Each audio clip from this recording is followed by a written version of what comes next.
There's nothing to hide. There's nothing to hide at all.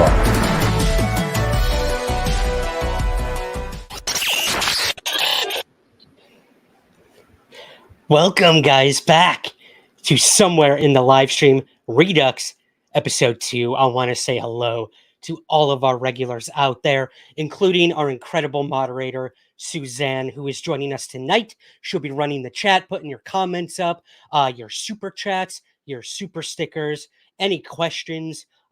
She'll be taking care of a lot of that tonight. She is such an incredible help to me. So huge thank you to Suzanne, and a huge thank you for all of you for being here for what is to be our second new episode of Somewhere in the Live Stream. For those of you who may not know, we returned last Friday, and I'm here again tonight with some awesome stories, questionable stories, cool, weird stories. I don't know. You tell me as we get to them. But again, I want to say hello to all the regulars. We've got Polly here, As Above, So Below, Andrew, Dale is here, Andres is here, Todd, Steven, Kelly, Nikki. Hello to all of you guys. If I didn't say your name, that's because we are going to move on and get to everything else. But I will say hello to you guys as the show goes on. We also have two special guests again joining us. If you are not familiar with who joined us last week, I have Layla and Titus, my father's two dogs here. I am currently in my hometown, staying with family, as you may have seen at the top of the show. I unfortunately lost my mother last week. And as tough as it's been, coming back and doing this sorts of things with you guys is really keeping me going. So thank you to all of you who reached out to me for the outpouring of support, condolences, sympathies. It's been overwhelming in the best of ways. So thank you from me and my entire family. We truly appreciate it. And thank you to those of you who donated last week to the Seventh Heaven Rescue. It is an animal rescue that my mother specifically asked in the event of her passing that any donations in lieu of flowers be given to the Seventh Heaven Animal Rescue here in Syracuse, New York. So you know what? We're going to do it again tonight. A portion of your super chats and your super stickers will go to the Seventh Heaven Animal Rescue. So if you want to help support us and also support this amazing cause, then yeah, you can do a super chat or a super sticker. Those are open. Or you can donate directly to our PayPal, which Suzanne can put the handle up for that. It should be in the show notes as well at some point or throughout the show. Look at her. She's right on top of it. Love it. It's so refreshing to like not have to deal with a lot of that stuff. So again, a huge thanks to her. But let's talk some shop before we get to this week's UFO news. I want to get our famous slideshow in here, and let's see here. Boom. Here we go. And let me change this background as well before we go any further. Give me one sec. There we go. So these may not be familiar faces to a lot of you guys. These are not UFO hunters. These are ghost hunters. And I am one of them. As some of you may or may not know, I am now on a TV show in Canada called Haunted. It's a ghost hunting show. And it's the most fun I've ever had in my entire life, filming anything, bar none. And I'm terrified of what we're doing. I'm excited and everything in between. And it's just been going amazing. I filmed 2 seasons so far in Nova Scotia, Canada, through the amazing and brilliant direction of our executive producer and director, Paul Kimball. And then we've got the entire team here. We've got Amy, Veronica, we have Holly, we have Jacob, and we have me. And Paul is our last leading member of the team. So news about Haunted. Let me go ahead and tell you guys a little about this. We just wrapped the second season that I'm featured in, which is season 11 and season 12, actually. And season 11, which I'll start popping up in, that will begin airing in the fall on Eastlink in Canada. So if you are in Canada, you will be able to watch it on television. Just go to the Eastlink channel. But for those of you who are not in Canada, probably a lot of you, myself included right now, these seasons are slowly being rolled out on the Eastlink YouTube channel as well. And right now, for completely free, you can watch seasons 1 through 4 of Haunted. So there's still a little ways to go before I start popping up on YouTube on the show. But again, for those of you who do live in Canada and can access Eastlink, you can catch me on the upcoming 11th season of Haunted. And I'll have more news as time goes on with that. Suzanne will put a link in the chat for seasons 1 through 4 of Haunted right here on YouTube if you're watching this. If you're listening to this in the future, this will go out as a podcast. You will also be able to find a link to that in the show notes as well. I think that's it for Haunted. Let me see. Yeah, that's it for that, guys. So let's not waste any more time. Let's get to the UFO news of the week. And we are going to start with a fun story out of Japan, actually. I recently had the incredible opportunity to go to Japan.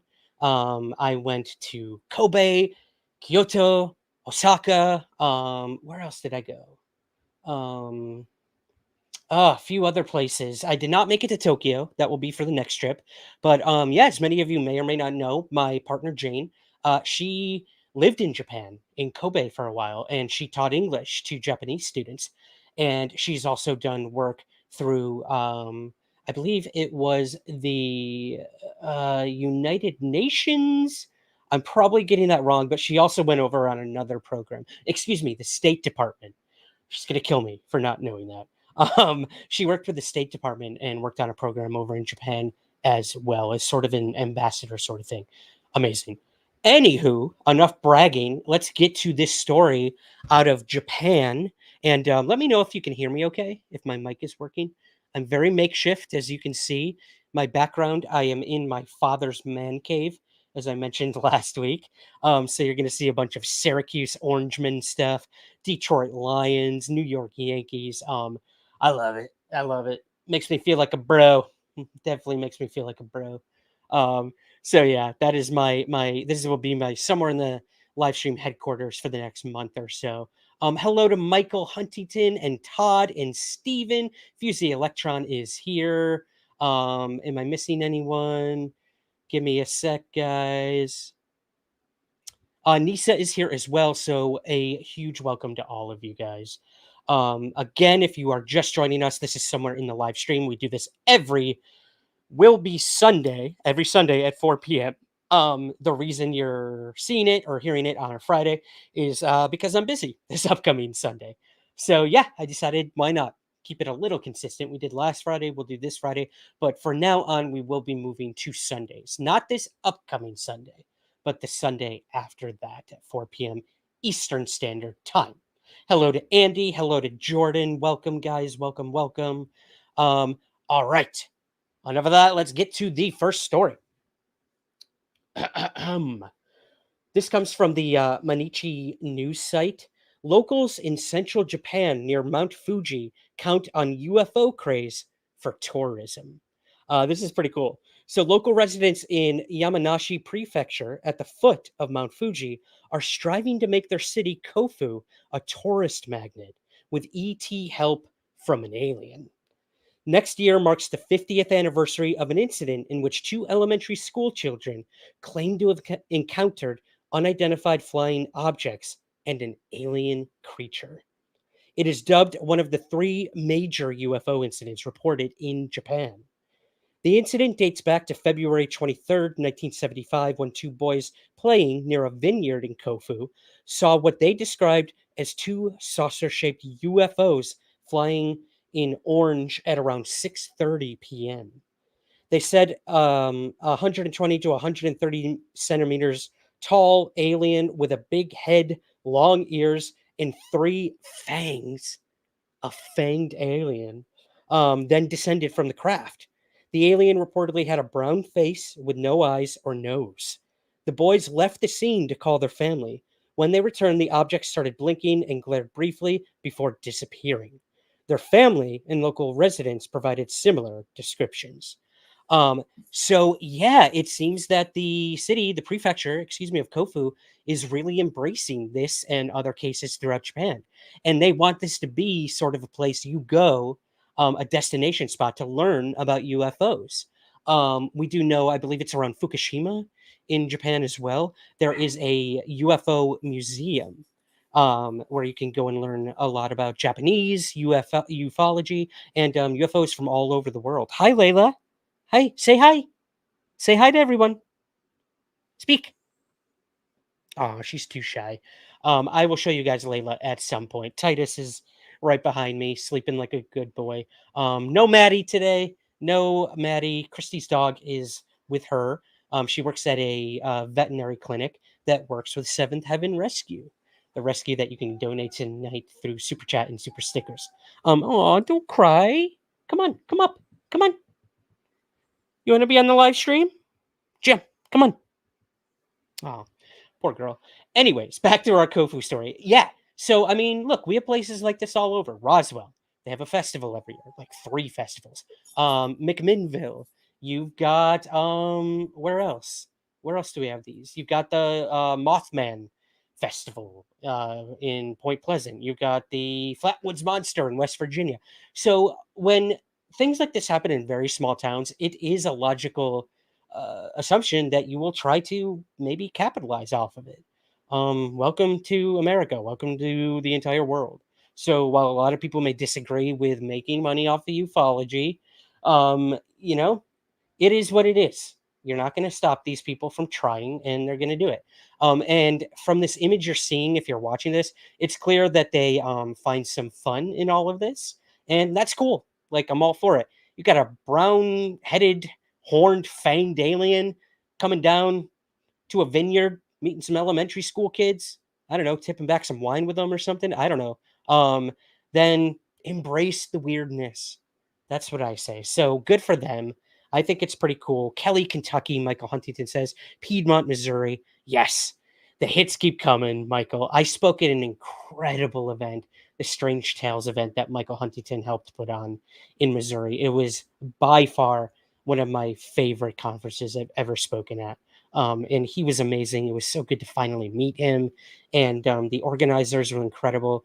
The people who attended were just top notch. So yeah, thank you, Michael. Thank you, thank you. Bonnie Bridge refuses to have any UFO related retail. Fusey Electron says that's interesting. That's interesting. They're not feeling it, I guess. Just not feeling it. Thank you so much to Jordan Mack for the super sticker. Really, really do appreciate that, Jordan. Appreciate the support, brother. Thank you, thank you. If I am missing any of your super chats or super stickers, just let me know, guys, and I will be sure to star them. If you have any questions as well, put them in capital letters with a Q in front of it, and Suzanne or I will star those, and we'll get to them towards the end of the show. Good evening to Pat. Good evening, Sits fam. Love it, love it, love it. So yeah, let's get back to this story. I know I keep digressing, but I love talking to you guys. But I know you have your own fun conversations while I'm just blabbing on here too. So February 23rd is now registered as Kofu UFO Day by the Japan Anniversary Association, an organization that registers anniversaries. Local organizers are planning to erect a monument at the site in hopes that visitors interested in the UFO incident will take a liking to the city of Kofu and its people. So awesome. Awesome story. Awesome image. Awesome costume. I would totally cosplay that thing at, I don't know, a UFO event or even a Comic-Con. Either one, to be completely honest.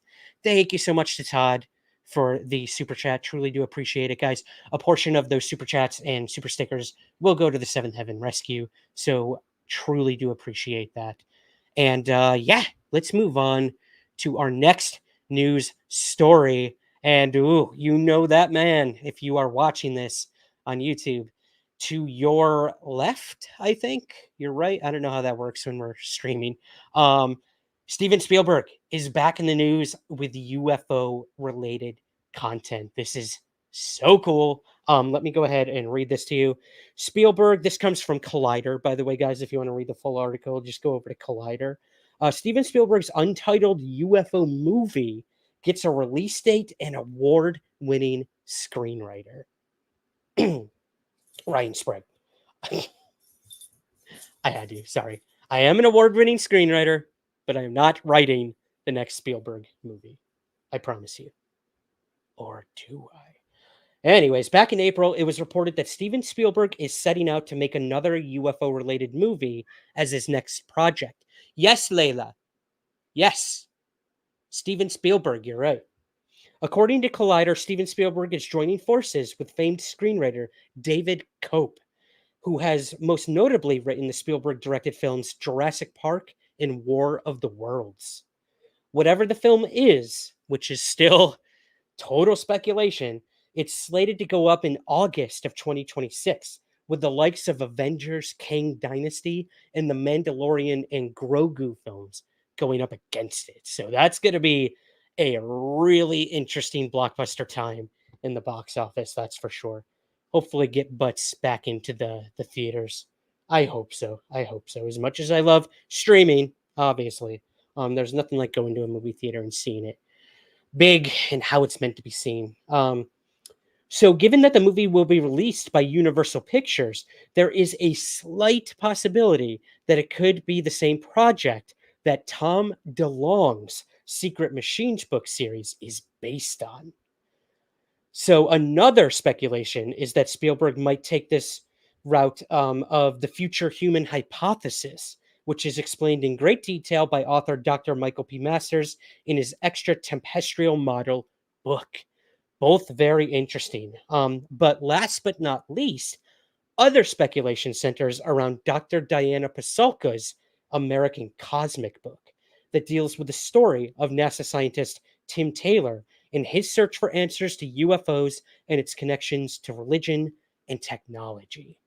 So, again, all pure rumor and speculation, but these three options could possibly be what Steven Spielberg is working on UFO related, or it could be something completely different. Probably is. We just don't know. Only time will tell.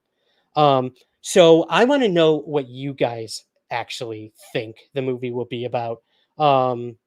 Is it one of these or is it something completely different? Let me know in the chat, and Suzanne can put your thoughts and theories up there. Or if you're watching this after this airs or listening, you can put it right in the comments under the video here on YouTube, or wherever you can comment on our Twitter account. Anywhere. I would love to hear what you guys think the next big UFO related Steven Spielberg project is going to be. Michael Huntington says, I think he should remake his first film, Firelight. Very possible. Interesting. I'm not familiar with that one, Michael. I'd love to learn more about that. Polly says, I would love to love Spielberg's sources as once Hynek. Yes. Yes, Hynek did consult on Close Encounters of the Third Kind, being that he created the entire Close Encounters thing. What do you even call that? The Close Encounters classification scale. There we go. I knew it was up there. Guys. Firelight was a UFO film, his first. I'm gonna have to check that out, man. Ooh, that sounds cool. Hunt for the Seagull, Tad says. I love it. Love it. Let me see here. Awesome. The questions are coming in to you guys, so be sure to put a Q in front of those questions, all in capital letters, and Suzanne or I will star those and we'll get to them towards the end. So yeah, that's exciting. I can't wait to see what comes of that. And staying sort of in the movie realm, our next story is also in the movie realm, and that is a new found footage alien abduction movie called The Alien Report. Now, this film is out on VOD, so you can stream it on all the major streaming platforms, as it were. And the title of this article is New Alien Abduction Found Footage Film Made Entirely on an iPhone is now available. And that is the Alien Report. It's incredible to me that we can make entire movies on a phone now, and that the quality can be just as good as, whatever, like these very well-known cameras and whatnot out there. Hey, Dad, you want to say hi to my live stream?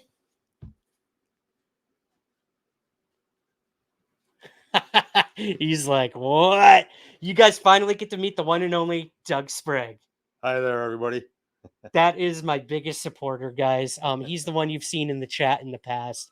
Yeah, so I'm sure I'll get him on for a full episode at some point. How's that sound? We'll see. Awesome. He'll tell you a little bit more about the river where I had the UFO experience. So yeah, I'll get you to come on. Okay. You guys send me those super chats and those super stickers, and we'll get an auction going. And whoever donates the most money will get to speak directly to the one and only Doug Sprague. Anyways, thanks, Dad. I see you shave. I did shave. Yes. I'm almost 40 years old, and he's still giving me crap about my beard. Love it. Everyone says hi, Dad. Awesome. All right. Well, let's return back to the Alien Report, guys. Again, the brand new found footage film. Give you a little about this. Alien Report is from New Time director Patrick Donnelly and producer Kevin Schroeder, and it releases this month on streamers, bringing a fresh yet troubling perspective to the UFO story. The Alien Report tells the story of a 19-year-old alien abductee who figures out a clever way to record his own alien encounters using tiny hidden micro cameras placed on his body, in his clothing, on his bike, and throughout his loft apartment. He shares crystal clear footage of telepathic beings, human alien hybrids, and the bizarre men in black. So actually, guys, I have the trailer for the Alien Report pulled up here. So let's go ahead and give that a watch so you get a better feel for it. And yeah, then we'll come back on the other side and talk more UFOs. So enjoy the trailer for the Alien Report.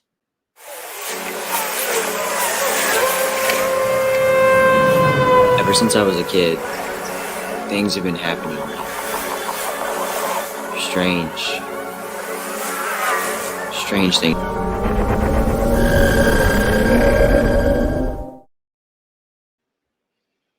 There it is, guys. What do you think about the Alien Report? I think it looks pretty damn good, if I'm being honest. I thought the days of found footage were over, but it's innovative projects like this made completely on an iPhone that give me hope that there's still innovation and things that can be done with an iPhone, nonetheless, especially in the space of alien abduction. I know there's probably criticism that this is yet another horror movie, taking the alien abduction thing, exploiting it. I know. But at the same time, it's projects like this that keep the conversation going. You don't hear about alien abductions that often anymore. They're still happening. Trust me. I get emails all the time. There are support groups that I still stay in touch with who work with abductees that are having continuous experiences, claimed continued experiences. I don't pretend to know what is happening to them, if anything is happening to them. I was not there when it happened. But with this movie, it looks like that 19-year-old dude wants people to be there when it happens. So that's cool. And again, special effects look incredible. I even saw a quote from UFO researcher Nomar Slavik at the end there, which is awesome. He's been on Somewhere in the Skies in the past. So if you don't know his work, definitely check him out.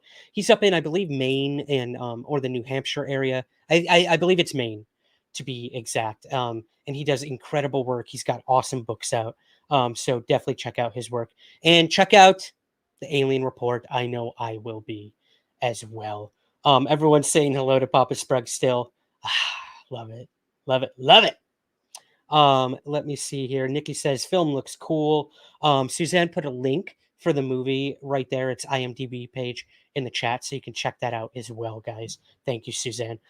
So that's it for the lighthearted stories. We're gonna get to the meat of UFO news this week, guys, in just a moment. I'm gonna take a quick break, get a drink, check on the pups, say hello to my dad proper, and I'll see you on the other side. So go ahead and watch this ad for our Patreon. If you want to help support us, you can help us at patreon.com/somewhereskies. But why am I telling you that? You're about to hear about it. So quick break. We'll come back on the other side and talk about Elizondo's new book. We will talk about Carl Nell's very controversial comments recently made and a UFO data deadline looming for federal agencies. All right, so we'll see you on the other side, guys, and we will be right back on Somewhere in the Live Stream. Stay tuned.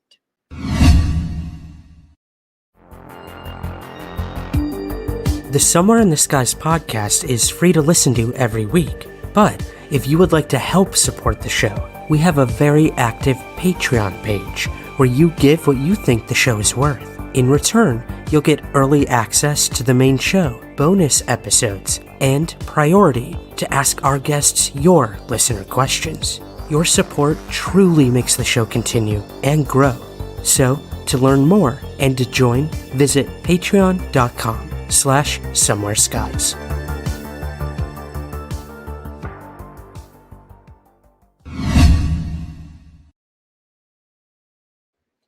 All right, welcome back, guys, to Somewhere in the Live Stream, Chapter 2, I guess.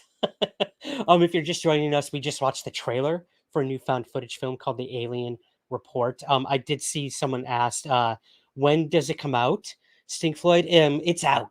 It's already out, so you can stream it right now on all, I believe, the big major ones, iMovies, whatever it's called, Amazon. Yeah. If you just type in The Alien Report found footage film, you should be able to find it. Or I'll find a link and put it in after this.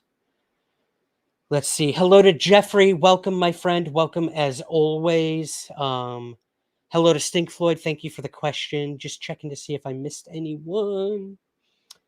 Pat, did I say hi to you yet, Pat? Good evening, Sits. Greetings from Ireland. Dude, I got to get over there and have a Guinness with you when I get back to Scotland. Let's make that happen. All right.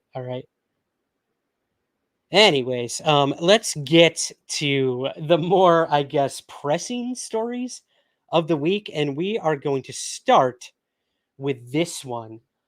This comes from News Nation, who is, I know not everyone's a big fan of them. Think they're kind of, shills for the UFO topic. And I don't know. But this story does come from them. I'm reserving judgment because it's kind of an interesting story. This was titled UFO Data Deadline Set for Federal Agencies. So the National Archives and Records Administration has set a deadline of September 30th for all agencies to deliver copies of every document, audio, and video, or any other media they may have about unidentified anomalous phenomena, or UFOs. The mandate is part of this year's National Defense Authorization Act, the bill that funds the Defense Department. The UAP records collection will consist of, quote, copies of all government-provided, or government-funded records relating to UAP, technologies of unknown origin, and non-human intelligence, which is a term that's going to come up in a later story, guys. So, foreshadow there. While the deadline for copies is September 30th, the end of the federal fiscal year, agencies have until October 24th to review, identify, and organize their material. In other words, they have time to move things into private sectors. They have time to classify things. They always give them that out. Always give them that wiggle room and that time to, as Stanton Friedman would say, put more black on that piece of paper than white.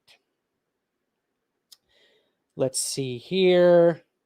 NARA, which is, again, the National Archives and Records Administration, will make material that isn't classified available online along with a search function. In March, the Pentagon released its congressionally mandated report on historic UFO cases and said it found that, quote, there is no verifiable evidence that any UAP sighting has presented extraterrestrial activity.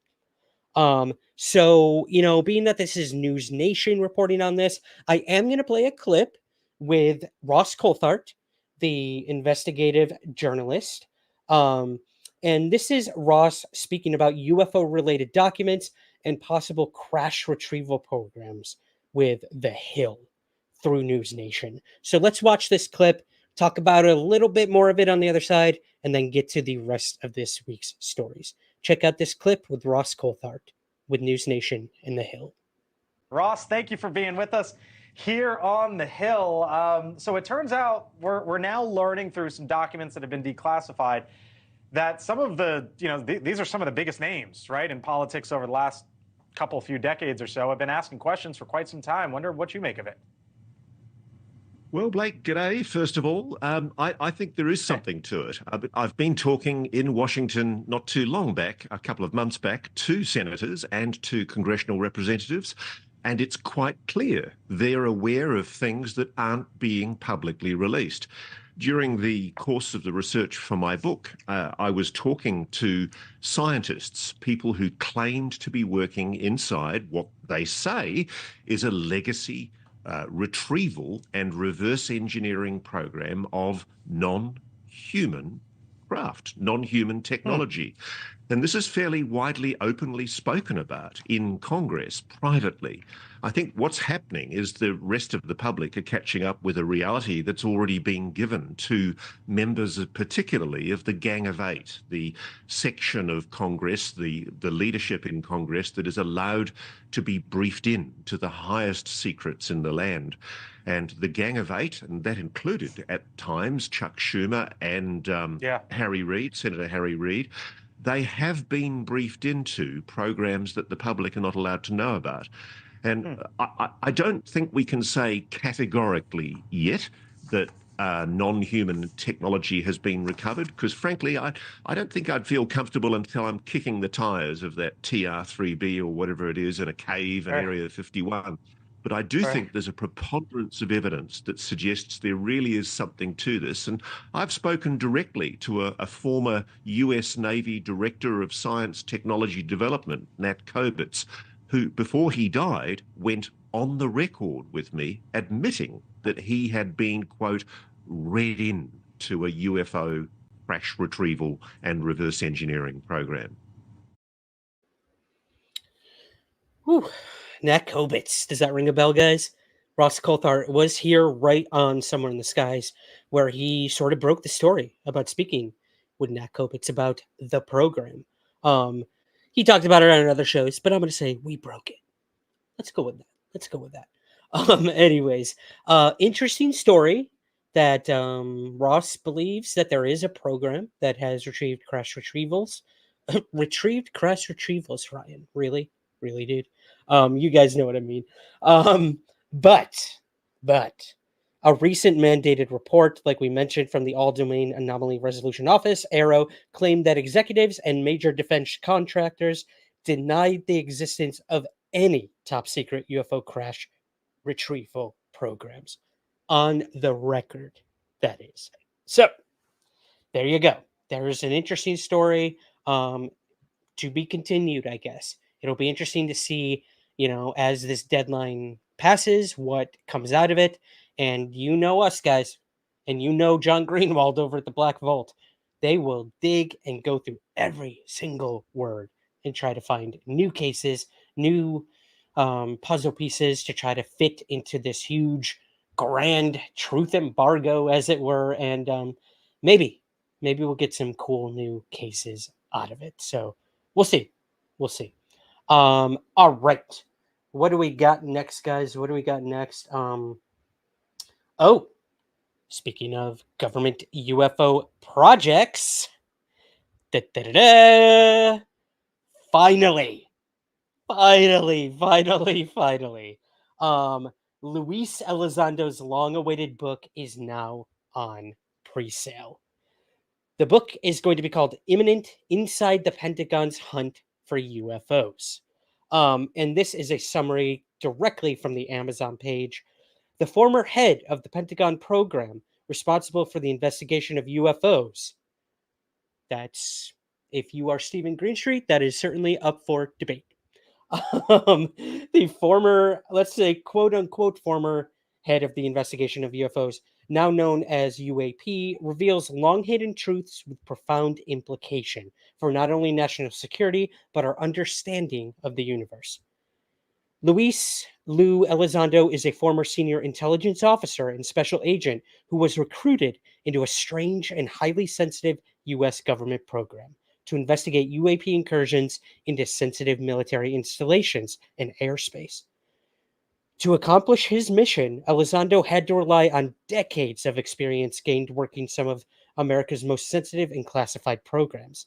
Even then, he was not prepared for what he would learn and the truth about the government's long shadowy involvement in UAP investigations and the lengths officials would go to keep them secret.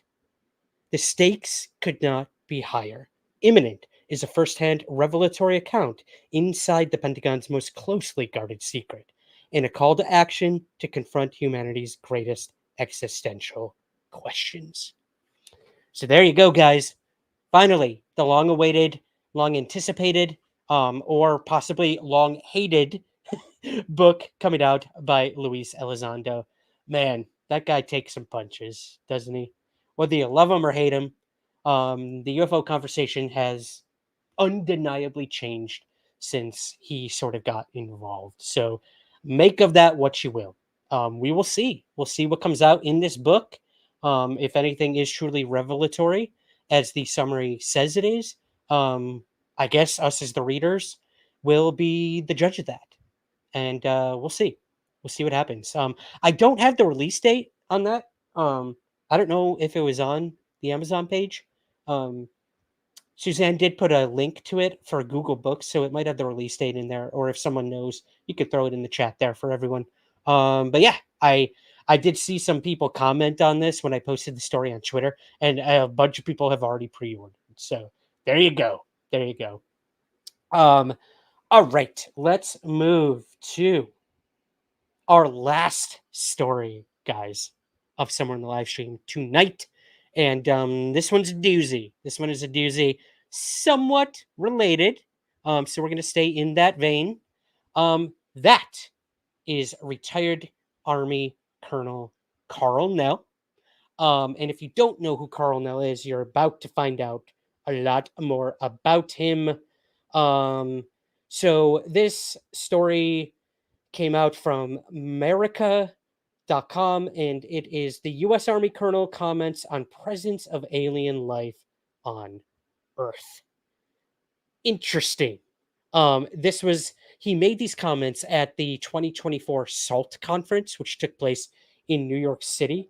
Let's just go ahead. I'm going to play this video. It's a little on the long side.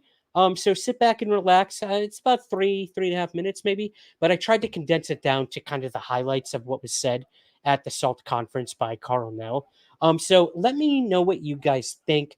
And we did run some polls on Facebook and Twitter to get your thoughts as well on this, and right here on YouTube. So I'm going to go over and check out the poll here on YouTube, and then we'll go over the other polls as well, because I really want to know what you guys think about this one.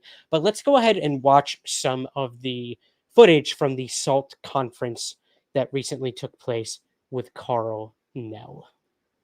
Do you believe that a higher form of non-human intelligence has visited this planet? Right. So non-human intelligence exists. Non-human intelligence has been interacting with humanity. This interaction is not new, and it's been ongoing.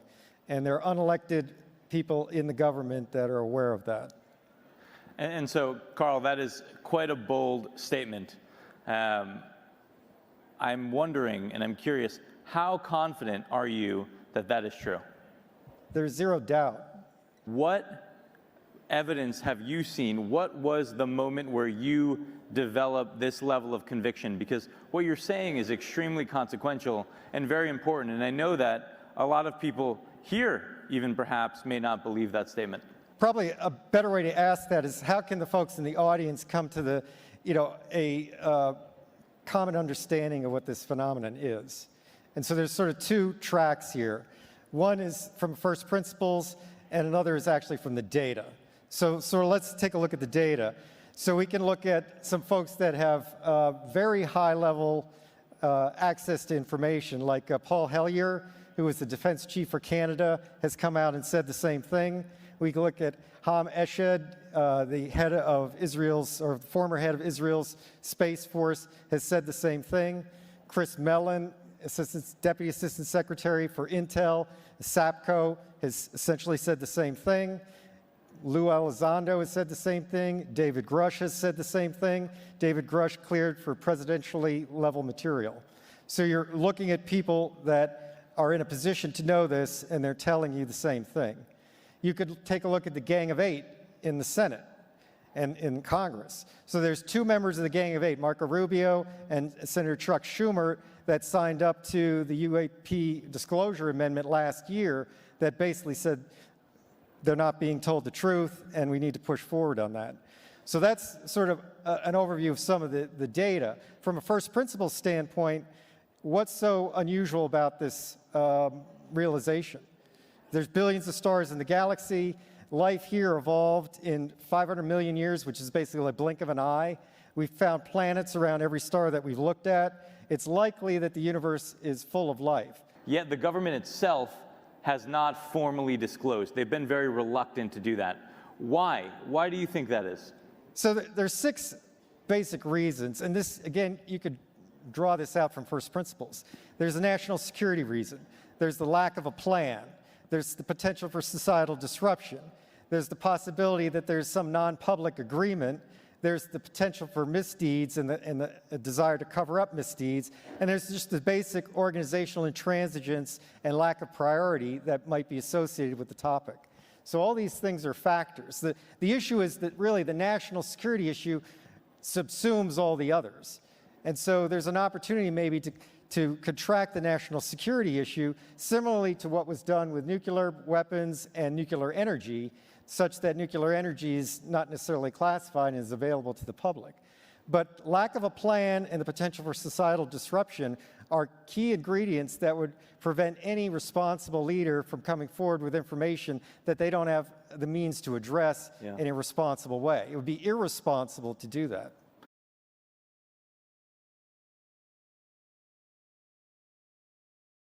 Oh my gosh, I've been on mute that whole time, guys. I'm so sorry. So sorry. How long have I been on mute? Have I really been on mute since the video? Oh no. So I'm gonna go back. Let me know, was I on mute right after the video ended? Please let me know, because I'm gonna want to go back and say everything that I should have said. Oh, that was so embarrassing. 7 minutes of silence. I'm so sorry. Thanks for sticking with me, guys. This will be cut out of the audio version. Thank you. Thank you. Wow, that is embarrassing. So, guys, what I was saying while I was on mute that whole time is the Carl Nell thing is I agree with his thoughts on being prepared for such things and that we are not prepared. And that is a big reason for the cover up, for the truth embargo, all of it. Not being prepared for something that you don't know enough about is essentially the biggest problem and the biggest risk to national security. So no wonder a lot of it is, classified and everything, because we don't know what we're dealing with these crazy amounts of different phenomena that are occurring. Welcome back. Polly says, thank you, guys. Thank you. So yeah, I get that, especially when you're dealing something that challenges national security, challenges religion, challenges economics, the military, impacts us greatly existentially, psychologically, in every way, shape, and form. That's what UFOs do. So again, that could be a big reason a lot of this is covered up if there is a non-human intelligence visiting us, and some people do know and some don't. My issue, as I was saying while I was on silent that whole time, again, my huge apologies. Thanks for sticking with me, guys. My big issues or red flags with this Nell interview or whatever it is at the Salt conference is, first of all, Fuse the Electron, or no, it was Stink Floyd, excuse me. Stink Floyd was saying that Nell was actually, he actually like challenged a whistleblower. And let me go back up to the comment here, because I want to get it right. Oh, you guys are troopers dealing with me. It was so embarrassing. Things were going so well. Things were going so well. Anyways, Fusey Electron was talking about how he actually now retaliated against a whistleblower, which is weird because now he's like an advocate for people like David Grush and protections against whistleblowers. So maybe he's learned his lesson and is now coming out on the other side wanting to help them. I don't know. But I do find it strange and odd that he did that and now is like pushing for the whistleblowers. And the other big thing is that Nell, even like Grush, everything they're coming forward with, that there's non-human intelligence here, there's crash retrieval programs, we know about it, people have worked on these, they heard it from somebody, or from somebody's dog, or from, a genie in a bottle that came out and told another person, who then went online, put it in a chat room, that non-human intelligence exists. It's been here for a long time. Government knows about it. I know that's a crazy exaggerated explanation, but let's be honest. Nell hasn't seen these things. He hasn't worked on these things. He doesn't know for sure. Grush also testified under oath that these things exist, but he was not the one to directly work on them. So we are getting a lot of hearsay, and that's where we've been at for so damn long. So again, I don't know. I don't know what to make of it. They were very bold words by Nell. Can he back it up? That's where we're at right now. So we'll see. We'll see what happens. We will see what happens. Again, huge thank you to you guys for sticking through that ridiculous amount of silence. Really do appreciate it. Suzanne said, check sound. That was back when I was on silent. Thank you, Suzanne. Thank you. If you're just joining us, guys, and if it was during that huge pause, we are on our last story for tonight. The Army colonel who claimed alien presence on Earth. So, like I said, I put these polls up on Facebook, and I asked, do you guys believe Nell? On Facebook, 83% of you said yes. On Twitter, 75% of you said yes. On Facebook, 8% said no. Twitter, 12% said no. Facebook, some of it, 8%. That's pretty close to no. And Twitter, 9%. And then what? Who? 2% on Twitter, 1% on Facebook. I'm going to go up into the YouTube, and I put a poll there as well. I want to see what you guys said there. Let's see. So it appears that over on YouTube, do you believe Army Colonel Nell's claims of ET presence on Earth? 68% of you said yes. 5% said no. 21% said not sure. 5% said who, what. And that was out of 73 votes. So thank you guys for voting in that. So it seems like the majority of you do believe Carl Nell. And hey, that's all the power to you. All the power to you. Let's see here. Apology not accepted. I want to talk to the manager. JL Natikin says, I love it. I love it. Sorry, Ryan, but I've been seeing things, and this was 30 years ago. The impatience of the new generation is frustrating. We've been told we're crazy for years. I know. Crazy. All right, guys. Well, that's going to do it for our news stories. I'm going to go ahead and go to some of your listener questions that I've starred here, and Suzanne has starred. I'm not muted again, am I, Polly? Am I muted, guys? Can you hear me? No, please tell me I'm not muted. Tell me in the chat. Can you hear me? You can hear me, Suzanne. Okay, great. Polly, I don't know. You might want to restart. That might be why. Or you're behind and you're listening to the muted part. I don't know. Okay, J. Ellen Heineken says he can hear me. Good. Okay, good. Says Z True 15. Awesome. Let's go to some of these starred things here. Stephen Giles asks, any more witness accounts? Love that series that you do. It's funny you mentioned that, Stephen. Thank you so much for asking. This Monday, we are hitting up Witness Accounts Volume 30. We have made it to 30 volumes of Witness Accounts. That is crazy to me. absolutely crazy. So thank you for that. It's going to be super, super exciting. I've got a very intriguing few stories, but one in particular comes from a former Marine and a sighting that he and several other Marines had while in the service. I don't believe he's ever talked about this before. So be on the lookout for that in this upcoming Monday's all new episode of Somewhere in the Skies, which will be volume 30 of Witness Accounts. I cannot wait for you guys to hear that. Thank you. Thank you. Again, huge thank you to Jordan for the super sticker. Huge thank you to Todd for the super chat. What else do we have here? I did not get to say hi to Alien Bug, so hello, Ryan. Hello to Alien Bug. What else? Vincent says, your mother is so proud of you. Thank you, Vincent. I truly appreciate that, man. I have a little memorial behind me here. Let me go full screen for a minute. Of my mother, Sue Sprague, who passed away about a week and a half ago.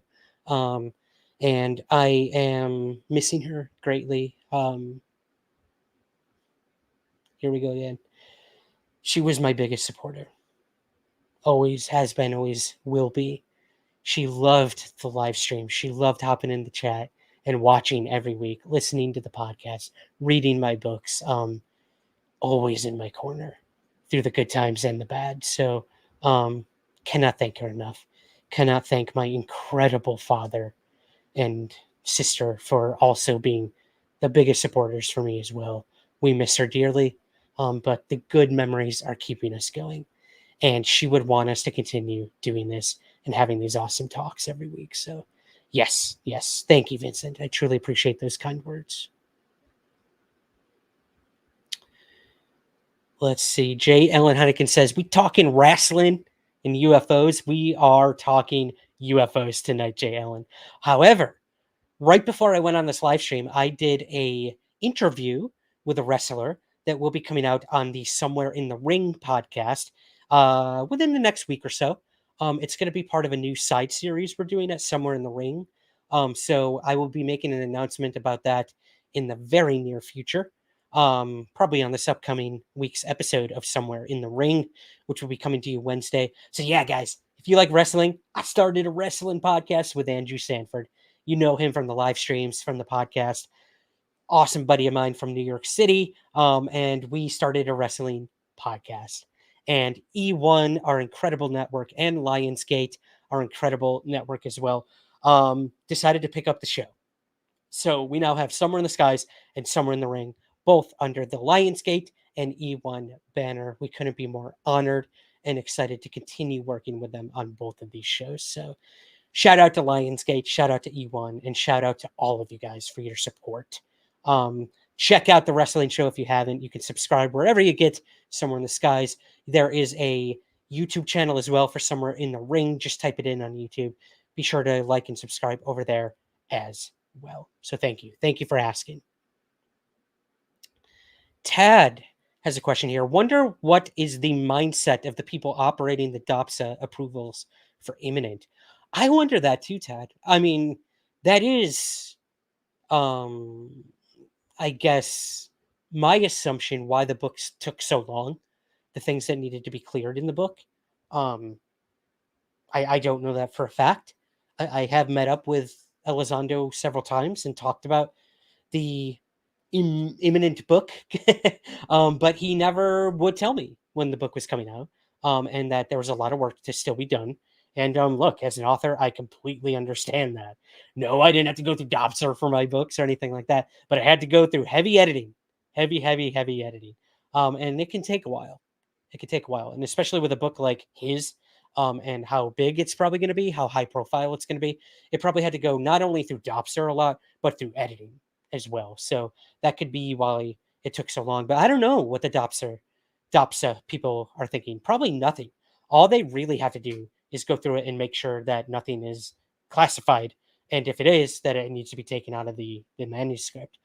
They do not, have opinions on things said in the book. They are merely there to make sure nothing that's classified is published. So I don't know.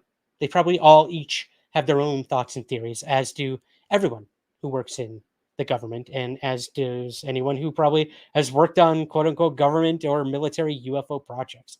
They all have their own reasons for being involved and probably thoughts and theories on what it is they're doing. So I don't know.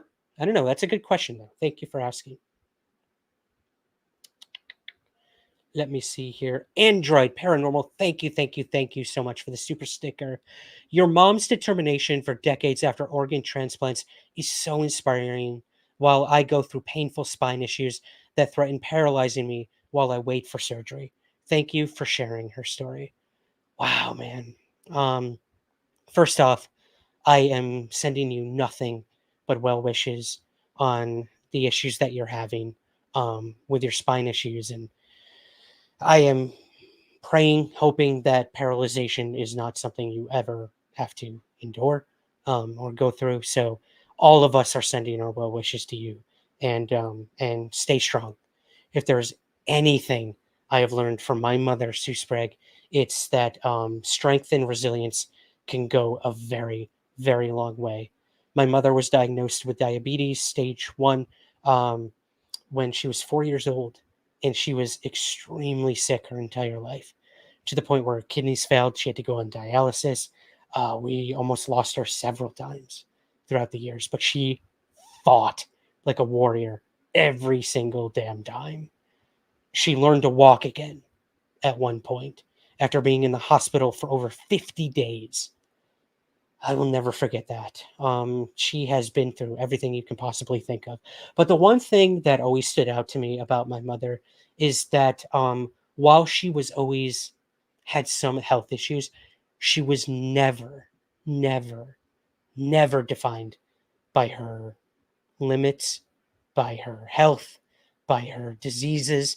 She was always defined by her resilience, and she was never a victim. She was always a fighter, always a survivor, and she fought to the very last moment.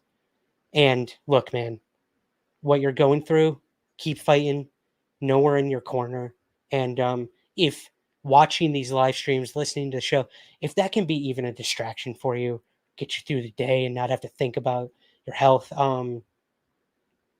I feel like I've done something for someone. So again, Android Paranormal, thank you so much. Truly appreciate that. And a portion of your donation will go to my mother's favorite charity, and that is the Seventh Heaven Animal Rescue. So cheers, brother. Cheers to that. Going back to the live chat, guys. Oh, thank you, Polly. All with you and your family. I truly appreciate that.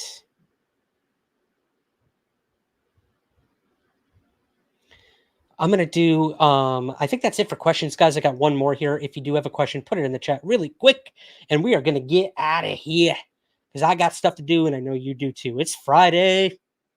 Who's going out? You people in the UK and Europe are probably getting ready for bed, so thanks for sticking with us, guys. Polly. Love, Polly. Thank you so much for being here. My question on Imminent would be, what can be possibly written in the book that we already don't know under the same censure? Good question.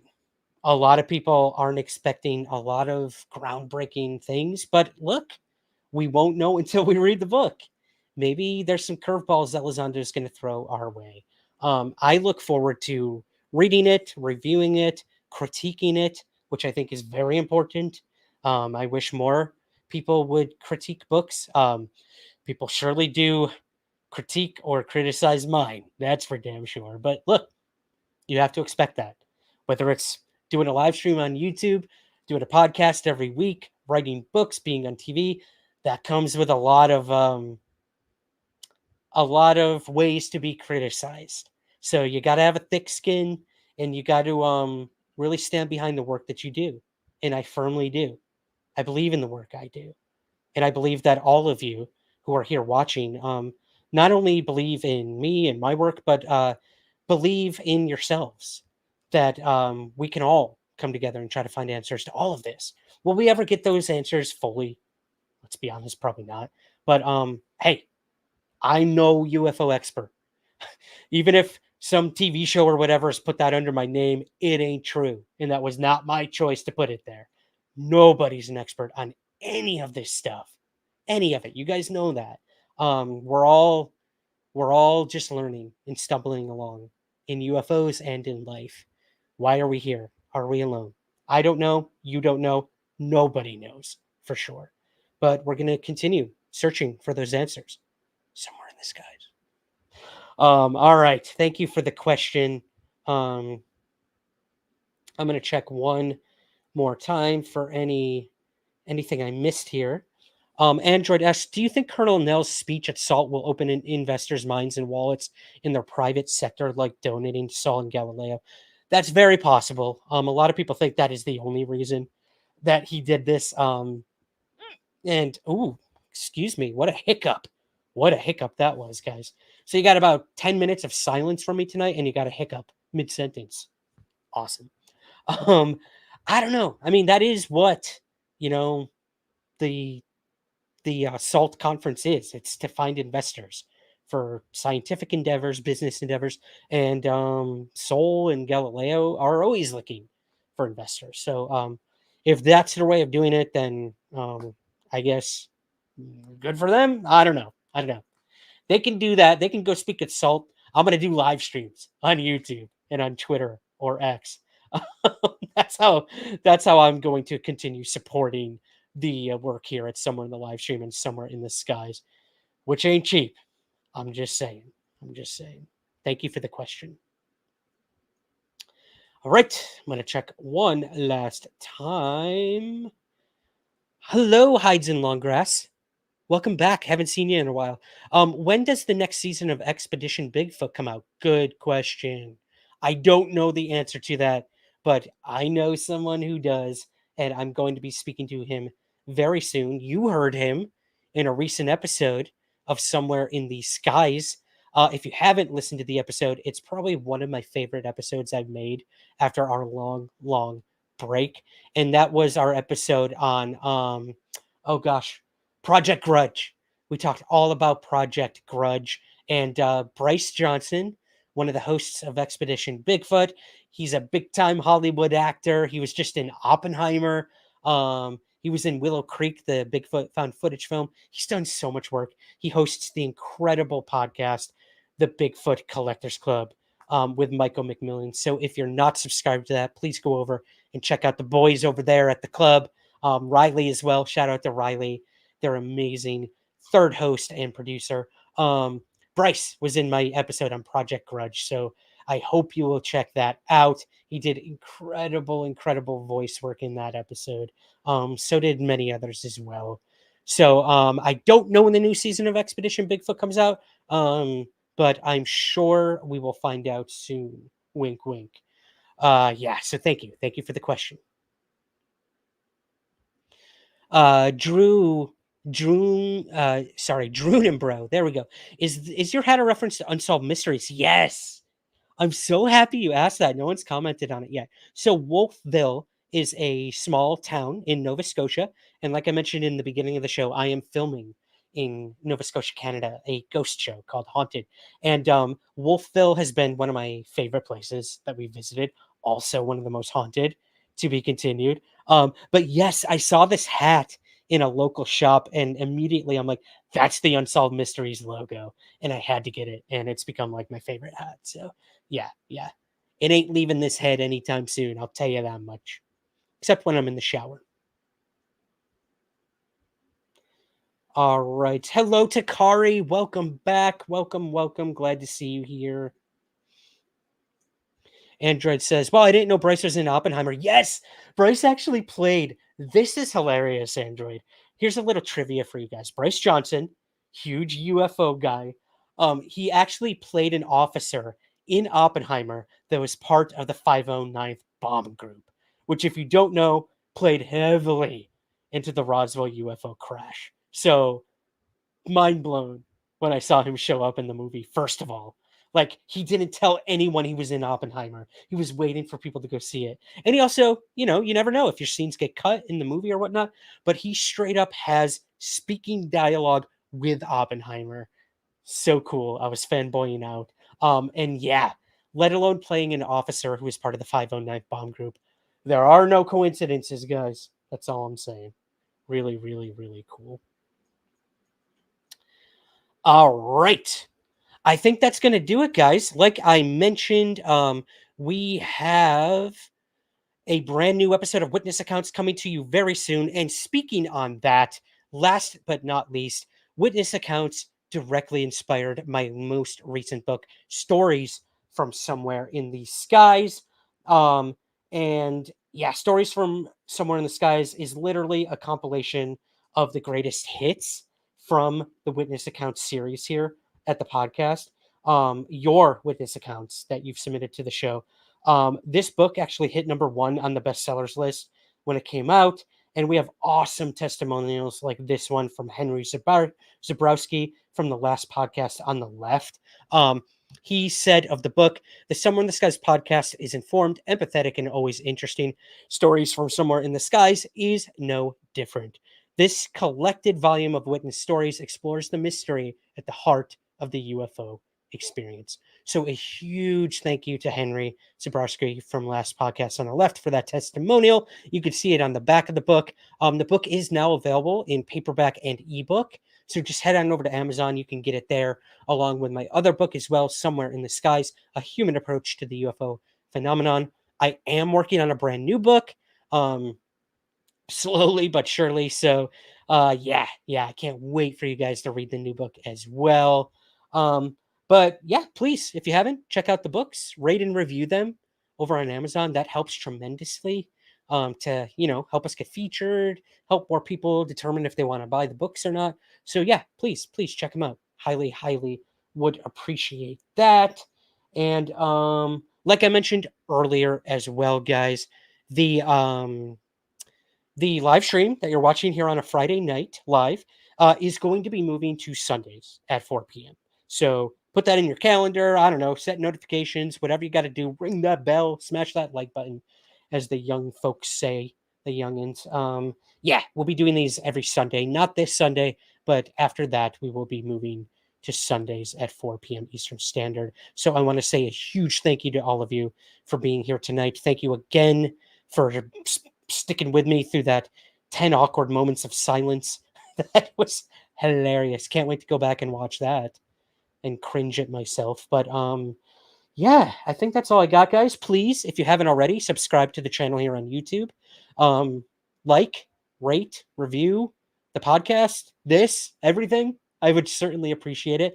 All those likes and subscriptions and comments, those all really help boost us up in the algorithms on all of this stuff, especially the podcast. So if you haven't already, please go to Apple or Spotify and make sure to like, subscribe, and review and rate Somewhere in the Skies. I would greatly appreciate that. Again, as Susan points out there, you could support us through PayPal. The email address there is who you send that to, or you can join our Patreon, patreon.com/somewhereskies.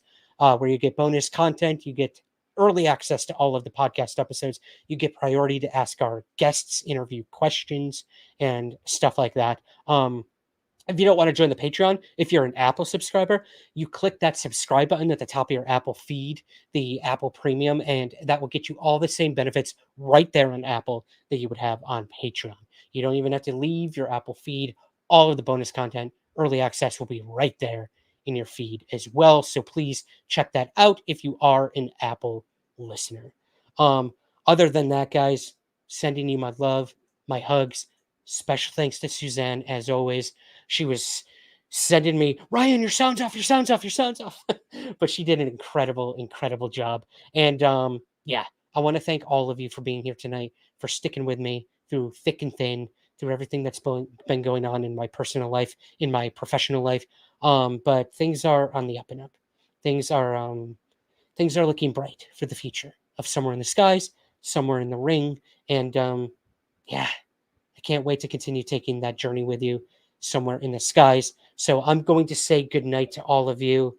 And I will see you next week, next Sunday, next Sunday, as it were, right here on Somewhere in the Live Stream. So have a great night and keep looking up. Take care.